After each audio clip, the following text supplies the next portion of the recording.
아멘. 네, 우리는 지난 시간까지 예수님께서 약속하신 성령이 오셔서 성도들과 하나님의 교회가 그 성령을 힘입어 든든하게 세워져 가는 모습들을 볼 수 있었습니다.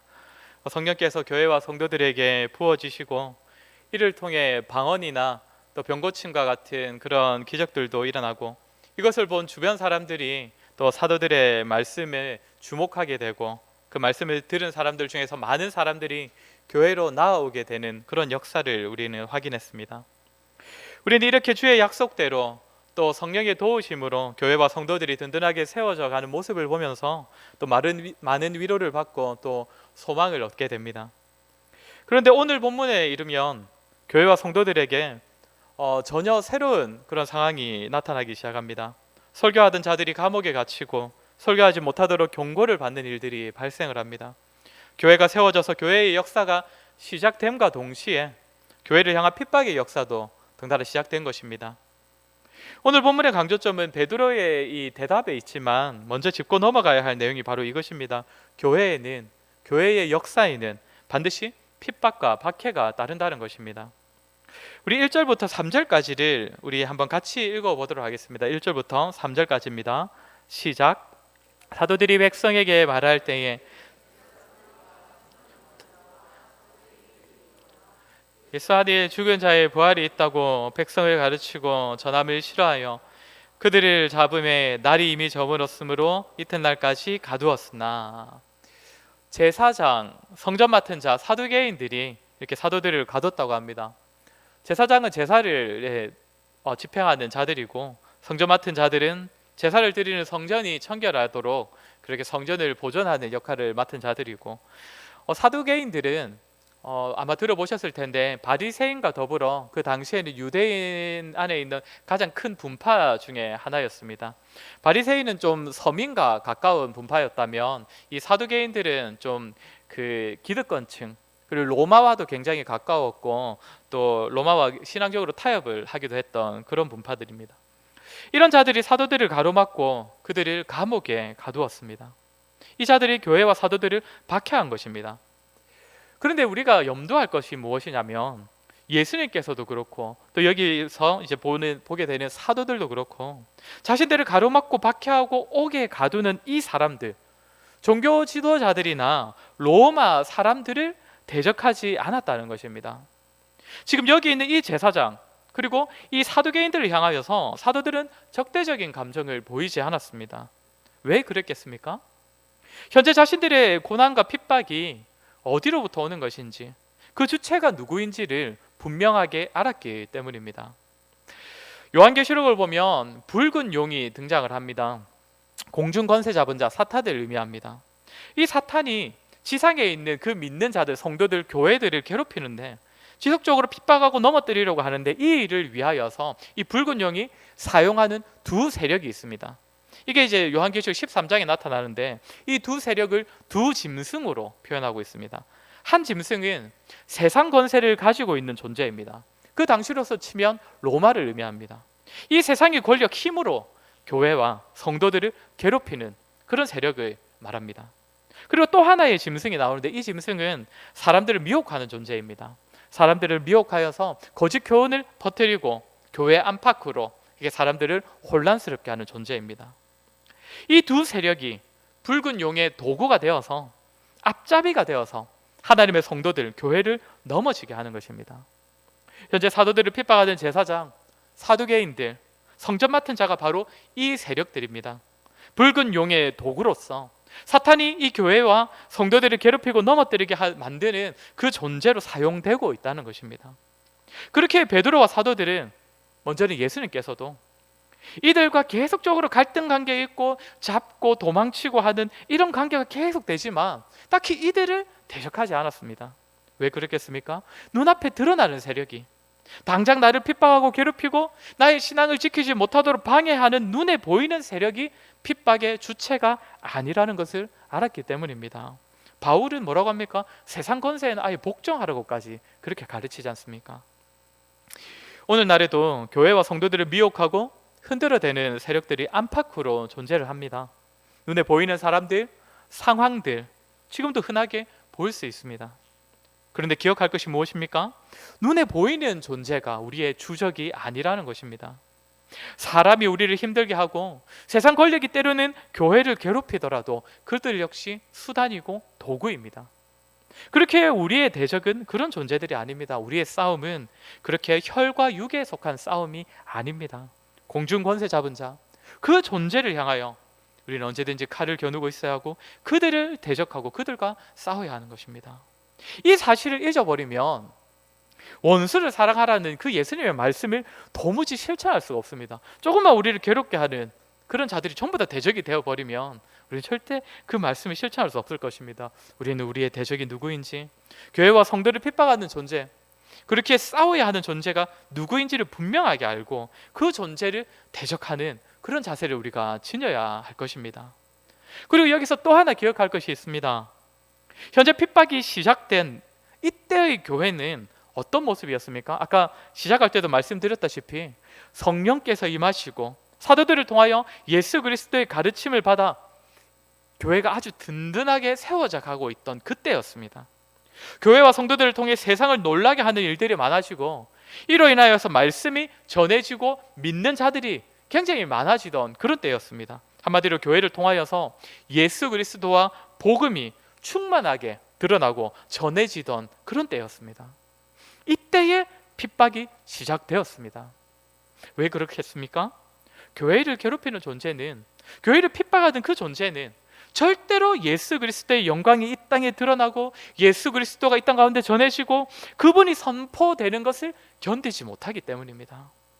교회를 대적하는 세력은 궁극적으로 예수 그리스도를 대적하는 존재이기 때문에 교회와 성도가 그리고 복음과 예수 그리스도로 충만할 때에, 예수님과 복음으로 충만하여 그것을 전할 때에 자신의 도구들을 사용하여서 교회를 괴롭히고 핍박하는 것입니다.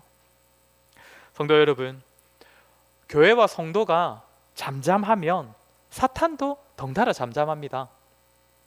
중세시대를 기독교적으로 보면 암흑기로 부릅니다. 왜 암흑기로 부르냐면 교회가 핍박을 당했기 때문에 암흑기로 부르는 것이 아닙니다. 그 시대 교회는 점점 더 부여해지고 점점 더 막강한 세력을 구축해 가던 때였습니다.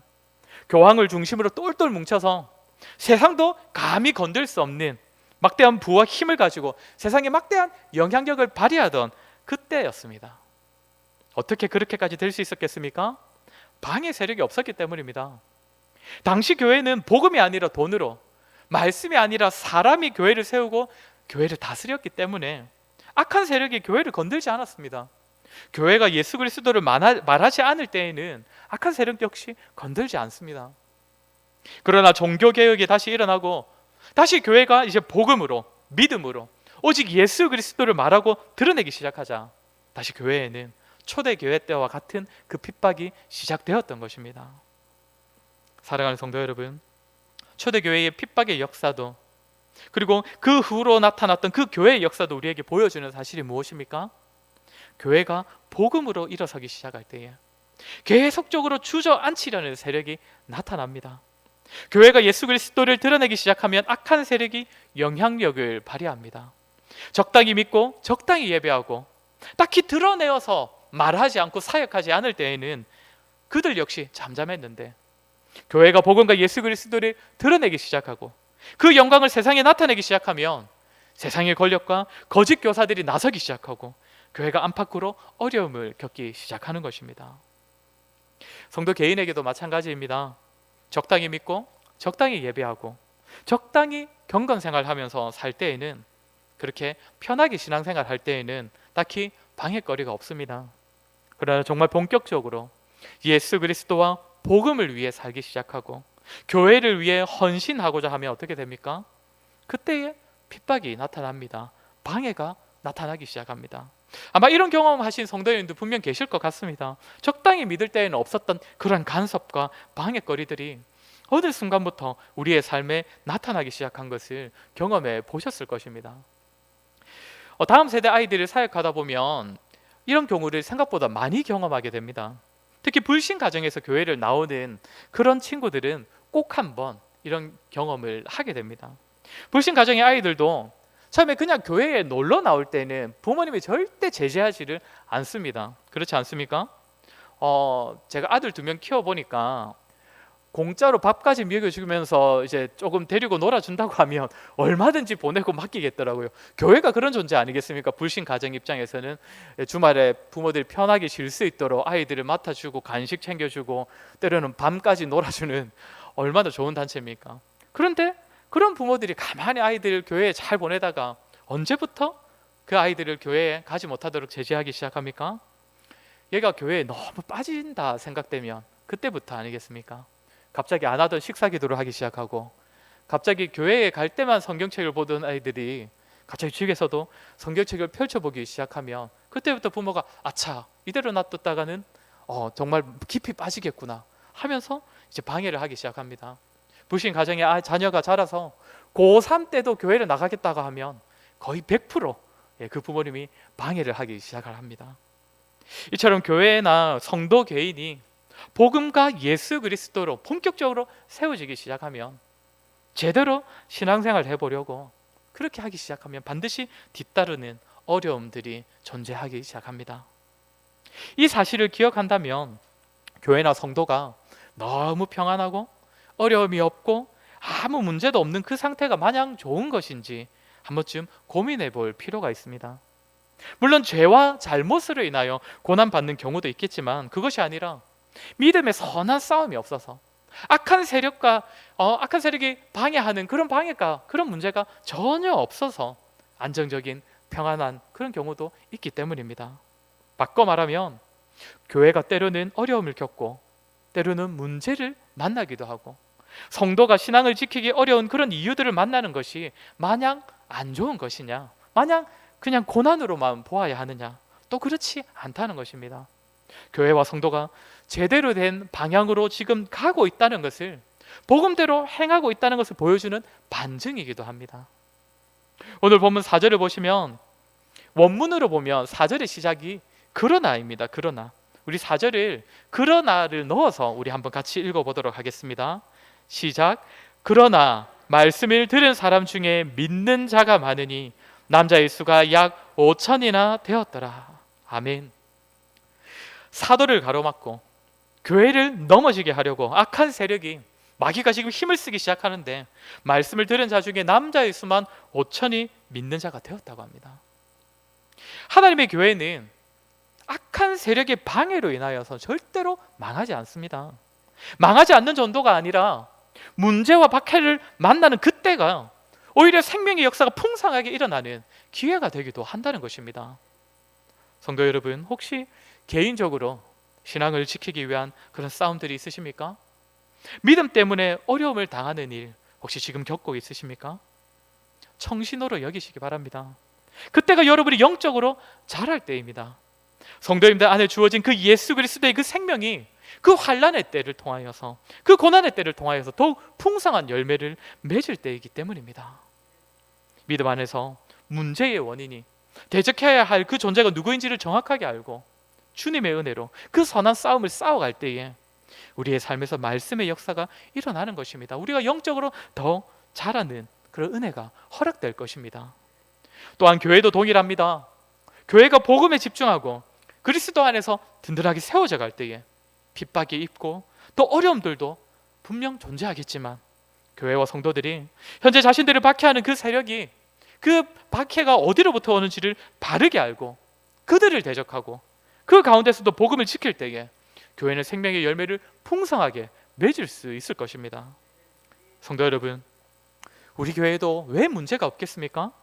왜 갈등이 없겠습니까? 과거에도 지금도 부족함이 분명히 있고 어려움이 있고 교회를 교회답게 세우지 못하도록 만드는 그런 분위기가, 그런 관계, 그런 다툼이 우리 안에도 얼마든지 있을 수 있습니다.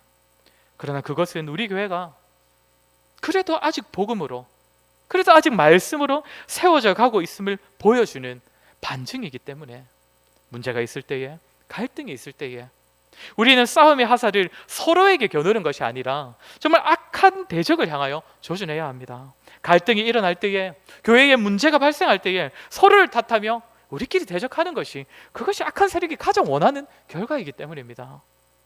우리는 주님의 은혜 안에서 선한 싸움을 해야 합니다. 함께 깨어서 기도하는 가운데 악한 세력을 대적해야 합니다. 그때 우리 교회에도 생명의 풍성한 역사가 있을 것입니다. 개인적으로도 교회적으로도 복음과 예수 그리스도로 말미암는 어려움과 문제와 핍박과 박해가 있을 때에 대적할 세력 대적하고 영적인 싸움을 잘 싸워 이김으로써 고난 가운데서도 믿음이 자라는 은혜, 고난 가운데서도 생명의 열매가 풍성하게 맺어지는 그 은혜가 우리 개인에게도 우리 교회에도 풍성하게 있을 줄을 믿습니다.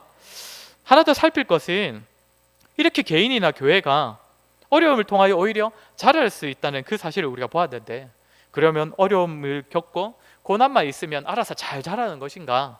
또 그것은 아닙니다. 실제로 복음과 예수 그리스도가 성도를 통해 전해지고 드러나는 일들이 있어져야 합니다. 5절부터 보시면 이튿날에 사도들이 지금 공회 앞에 서게 됩니다. 관리들, 장로들, 서기관들이 모였고 대제사장 안나스와 가야바, 그리고 요한과 알렉산더. 요한과 알렉산더는 정확하게 어떤 자들인지는 밝혀지지 않는데 이들은 사내들인 공회를 의미합니다. 사내들인 공회는 당시 유대 사회에 있었던 최고의 권위를 가졌던 종교 법정입니다. 예수님께서도 재판 받으셨던 그 공회입니다. 이들이 사도들에게 묻습니다. 7절을 우리 한번 읽어보겠습니다. 7절입니다. 사도들을 가운데 세우고 묻되 너희가 무슨 권세와 누구의 이름으로 했느냐. 이 질문 혹시 기억나십니까?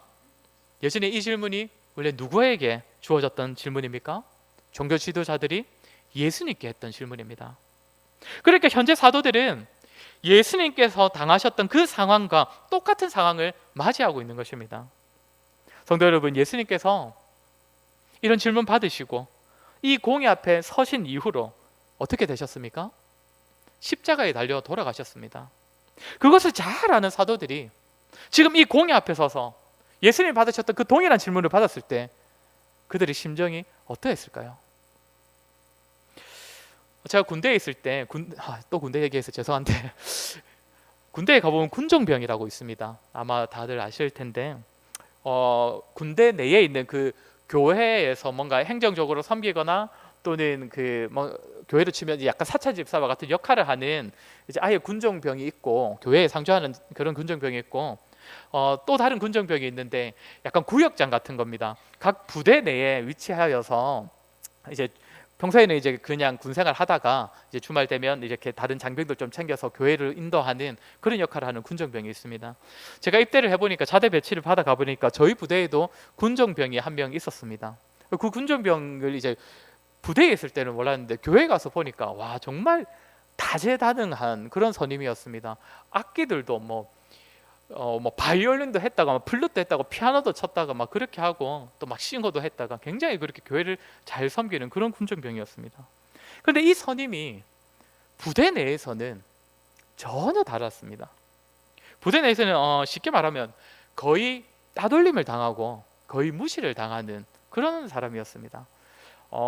사람들은 그렇게 본 것이지요. 아니, 군대를 온 거지 얘는 교회를 온 거냐, 약간 이러면서 주말만 되면 교회에 가서 살고 이렇게 하니까 이렇게 사람들이 뭐 선임이든 후임이든 무시를 하고 싫어하고 따돌리기도 하고, 그렇게 해서 거의 부대 안에서는 거의 주목받지 못하는 그런 사람이었습니다.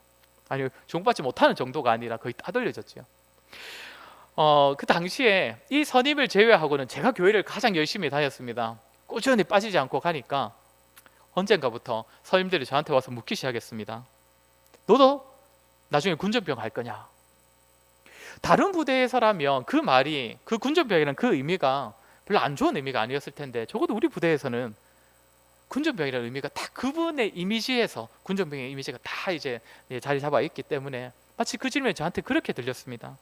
너도 저 군종병처럼 우리 부대 내에서 그런 취급 받고 싶냐? 너도 그렇게 교회 열심히 다니다가 무시당하고 따돌림 당하고 싶냐? 마치 그 질문이 저한테 협박처럼 들리기도 했습니다. 지금 사도들이 예수님께서 잡히셨던 사내들인 공회 앞에 섰고 예수님께서 받으셨던 동일한 질문, 너희가 무슨 권세와 누구의 이름으로 이 일을 행하느냐, 동일한 질문을 받았을 때 어떤 의미로 들렸겠습니까? 너희도 예수님처럼 되고 싶냐? 너희 우리 눈밖에 났다가 그 예수라는 자가 어떻게 되었는지 보았지 않느냐?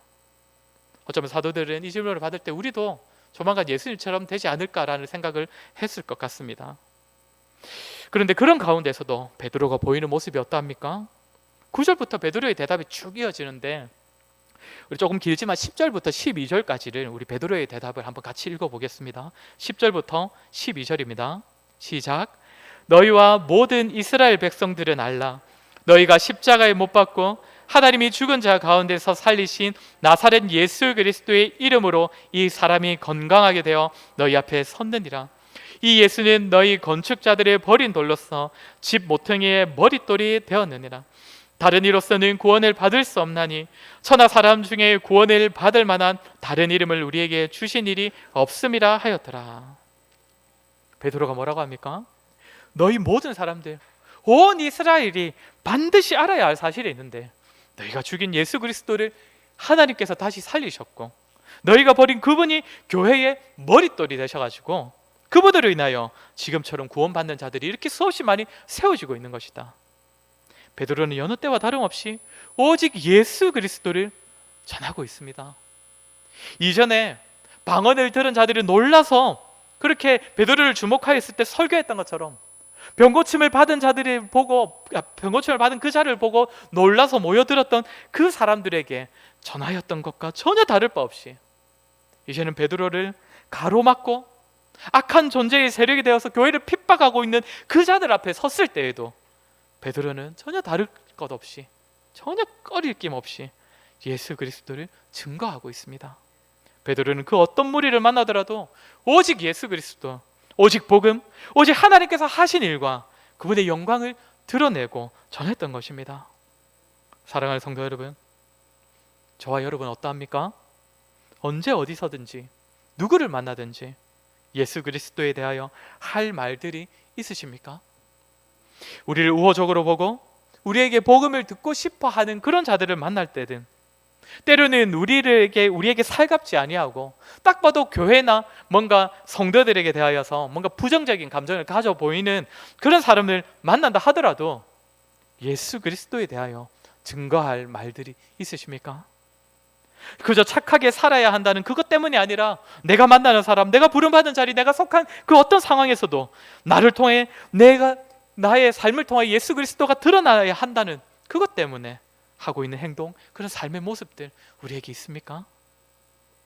오늘 본문을 보면 베드로가 이렇게 확실하고도 담대하게 그리스도를 전할 수 있었던 그 이유가 나타나는데 아마도 베드로가 지금 이 공회 앞에 섰던 이 시기는 예수님께서 돌아가셨던 십자가에 달리셨던 그 시기와 불과 3달도 차이가 안 났을 것입니다. 그러니까 베드로 입장에서는 예수님을 부인했던 그때와 지금 3달도 차이가 안 났다는 것인데 그럼 어떻게 해서 이렇게 급격한 변화를 베드로가 가질 수 있었겠습니까? 우리 8절을 보면 뭐라고 되어 있습니까? 베드로가 성령 충만하여 라고 합니다. 성령으로 말미암아 이렇게 할 수 있었다고 합니다. 그런데 이 구절은 우리도 그러면 성령 충만함만 받으면 이렇게 될 수 있겠구나, 그렇게 되겠구나 라고 알려주는 그런 의미가 아닙니다. 이것은 예수님께서 하신 말씀이 성취되었음을 보여주는 표현입니다. 마태복음 10장 19절에서 20절을 보면 예수님께서 뭐라고 하셨냐면 너희를 넘겨줄 때에 어떻게 또는 무엇을 말할까 염려하지 말라. 그때에 너희에게 할 말을 주시리니 말하는 이는 너희가 아니라 너희 속에서 말씀하시는 이 곧 너희 아버지의 성령이시니라. 누가복음 21장에서도 예수님께서는 너희가 할 말을 미리 구비하지 말라. 너희가 할 말은 내가 주겠다 라고 하십니다. 성도 여러분, 우리가 잘 준비되면 잘 갖추면 된다고 하지 않습니다. 특별히 성령을 받은 사람만이, 어떤 특별한 은혜를 받은 사람만이 할 수 있다고도 말하지 않습니다. 우리에게 할 말을 주신다라고 합니다. 우리 안에 계신 성령께서 우리가 그 자리에 서게 되면, 예수 그리스도를 증거할 그 자리에 우리가 있게 되면 우리 안에 계신 성령께서 우리에게 할 말을 주신다고 합니다. 이것이 베드로가 불과 3달 만에 전혀 다른 모습으로 종교 지도자들 앞에서도 담대하게 예수 그리스도를 증거할 수 있었던 이유입니다. 성도 여러분, 우리가 전할 복음, 우리가 드러내어야 할 그 예수 그리스도, 우리의 말과 우리의 삶으로 드러내어야 하는 그 복음은, 우리의 할 말들은 주시는 것입니다. 우리의 것이 아닙니다. 그렇게 그저 우리는 전하고자 하면 됩니다. 우리는 그 자리로 나아가면 되는 것입니다. 우리 19절과 20절을 우리 한번 같이 읽도록 하겠습니다. 19절과 20절입니다. 시작. 베드로와 요한이 대답하여 이르되 하나님 앞에서 너희의 말을 듣는 것이 하나님의 말씀을 듣는 것보다 옳은가 판단하라.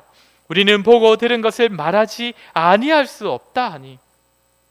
이 공예가 사도들을 풀어주면서 다시는 예수의 이름으로 말하지 말라라고 하니까 사도들이 뭐라고 합니까? 우리는 보고 듣고 경험한 예수 그리스도를 말하지 아니할 수 없다.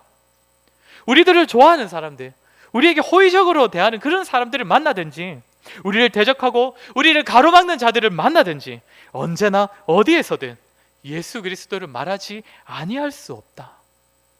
이런 모습의 사도들이었기 때문에 그들이 어느 자리에서든 복음과 그리스도를 전하고자 했기 때문에 그때마다 성령께서 충만하게 역사하여 주셨던 것입니다. 사람의 능력으로는 일어날 수 없는 그 복음의 역사를 언제 어디서든 보고 들은 것을 전하고자 하는 그 사도들을 통하여서 일으켜 주셨던 것입니다. 사랑하는 성도 여러분, 우리 역시 우리가 부름받은 그 어떤 자리에서든 누구를 만나든 나는 오직 예수 그리스도를 전하지 않을 수 없다. 내가 받은 사랑과 은혜, 나를 변화시킨 그 복음의 능력 말하지 않을 수 없다는 그 마음으로 우리가 살아갈 때에 우리 안에 계신 성령께서 우리를 도우셔서 우리로 하여금 할 말들이 우리에게 있게 하시고 우리에게 보여낼 삶을 살아내게 하시고 우리를 통하여서 예수 그리스도의 이름과 그 영광이 우리의 주변에 증거되게 하실 것입니다. 그렇게 저와 여러분 우리 모두가 그 어떤 상황과 사람과 환경에서도 말로써 삶으로써 그리스도를 증거하는 삶을 살아가기를 소원합니다. 특별히 이제 우리 명절에 또 많은 너무나 가깝지만 너무나 하나님을 모르는 우리 많은 사람들을 우리가 만나게 되지 않겠습니까? 그때 이런 마음 가지시기 바랍니다. 우리가 말을 하기 시작하면, 우리가 전하기 시작하면 우리 안에 계신 성령께서 우리에게 할 말들을 주실 것입니다. 우리가 보여내야 할 삶을 보여내게 하실 것입니다. 그래 할 때에 우리가 개인적으로나 또 교회적으로 겪게 되는 그 어려움들과 문제들이 오히려 우리를 통하여서 생명의 역사가 풍성하게 맺어지는 그런 기회가 될 것입니다. 기쁘고 평안할 때에도, 힘들고 고단할 때에도, 우리의 삶이 어려움과 문제로 가득할 때에도 우리가 보고 들은 것, 우리가 만난 예수 그리스도 증거하며 살아가는 저와 여러분 되기를 주의 이름으로 간절히 소원합니다. 우리 이 시간에 한번 같이 기도했으면 좋겠습니다. 하나님, 우리에게 언제 어디서든 예수 그리스도를 증거할 수 있는 그런 담대한 믿음을 허락해 주시옵소서. 어느 누구를 만나든지 어떤 상황에 있든지 정말 우리가 보고 들은 예수 그리스도, 우리가 경험한 그 하나님의 은혜를 우리의 입술로, 우리의 삶으로 증거하는 우리가 되게 하여 주시옵소서. 그래서 때로는 우리가 개인적으로 겪는 그런 어려움 통하여서, 또 우리가 교회적으로 겪는 그런 어려움을 통하여서도 생명의 역사가 풍성하게 일어나는 그런 은혜 우리에게 허락해 주시옵소서. 우리 시간에 한번 같이 기도하도록 하겠습니다. 기도하겠습니다.